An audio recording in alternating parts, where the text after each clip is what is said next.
Alors à la base, c'était pas du tout ce que je voulais faire. Moi, j'étais partie plutôt sur de la publicité, enfin quelque chose qui n'a rien à voir.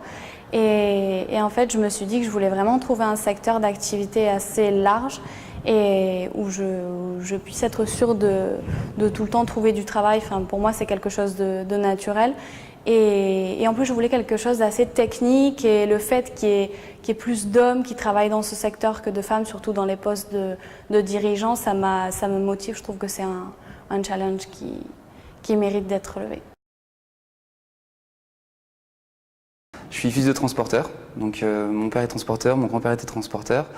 Et donc j'ai, dès la sortie du bac, atterri chez mon père en alternance, où j'ai fait un BTS. Ensuite j'ai poursuivi mes études, toujours en alternance, en venant à Paris, en changeant d'entreprise. Alors c'est un secteur dans lequel je baigne depuis que je suis tout petit, puisque mon père est dans le milieu du transport et de la logistique. C'est un milieu dans lequel la routine n'existe pas. Et c'est vraiment ce que j'aime. J'ai vraiment du mal avec les choses qui tournent en rond. J'aime bien quand ça bouge un petit peu, qu'il y a de l'imprévu. Et c'est vrai que c'est pour ça un milieu très très chargé en imprévu.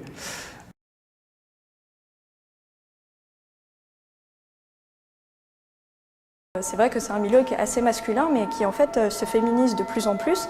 Enfin, les femmes ont des rôles quand même importants et peuvent avoir des statuts haut placés, ce que forcément quand on est en master, on vise puisqu'on veut avoir des postes de cadre, de dirigeants, etc. Et c'est là qu'on leur dit, mais c'est un des seuls secteurs où en fait, pour les femmes en tout cas, où ça peut vraiment être possible et où il y a encore de l'emploi en fait. Je trouve que la société a plein de préjugés par rapport au transport routier, surtout aux conducteurs. Enfin, moi, mes copines, quand elles me demandent « ouais, mais qu'est-ce que tu fais dans le transport ?» Elles me disent « ouais, tu conduis des camions ». Enfin, les gens ont aucune idée en fait de tous les métiers qu'il y a derrière. Aujourd'hui, la vision du transport par l'ensemble des gens, et moi avant de faire du transport, c'était ça. Quand on me disait transport, je pensais à celui qui charge le camion, je ne pensais pas à tous les gens qu'il y avait derrière. En fait, la première chose qu'on m'a dit pour me parler du transport et pour me convaincre, c'est ta paire de chaussures, comment elle est arrivée en fait au magasin. Et c'est là que je me suis dit, ah mais c'est vrai qu'on ne pense pas à tout ce qu'il y a eu avant, c'est-à-dire de la fabrication vraiment à l'achat client. En fait, c'est vraiment toute l'idée de la supply chain qui est vraiment fascinante en fait. Et franchement, il y a de la place pour tout le monde. Il y a une quantité de métiers qui est assez impressionnante. Ça peut être d'approvisionner des usines en amont, de livrer des produits finis, de travailler dans l'industrie comme dans l'alimentaire, comme dans une PME.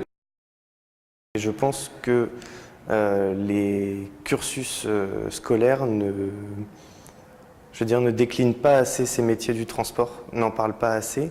Le transport, on peut le dire, porte l'économie, surtout à l'heure du e-commerce, surtout à l'heure des livraisons 7 jours sur 7, 24 heures sur 24.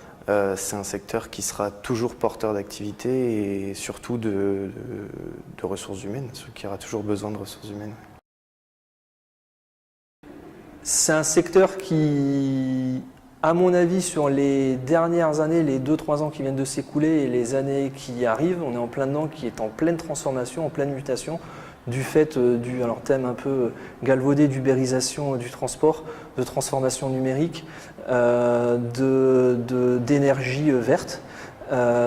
Et donc on est dans une situation où il y a deux routes possibles. Soit on reste dans ce qu'on fait jusqu'à présent et à mon avis, il y a peu de chances que ça perdure encore pendant des années et des années. Soit on aborde cette transformation de façon positive et en étant innovant. Donc moi, mon avenir dans le transport, je le vois plus comme ça. Je le vois vers des postes où j'aurai la possibilité, toujours à mon échelle, de faire changer les choses pour que les transporteurs ne soient plus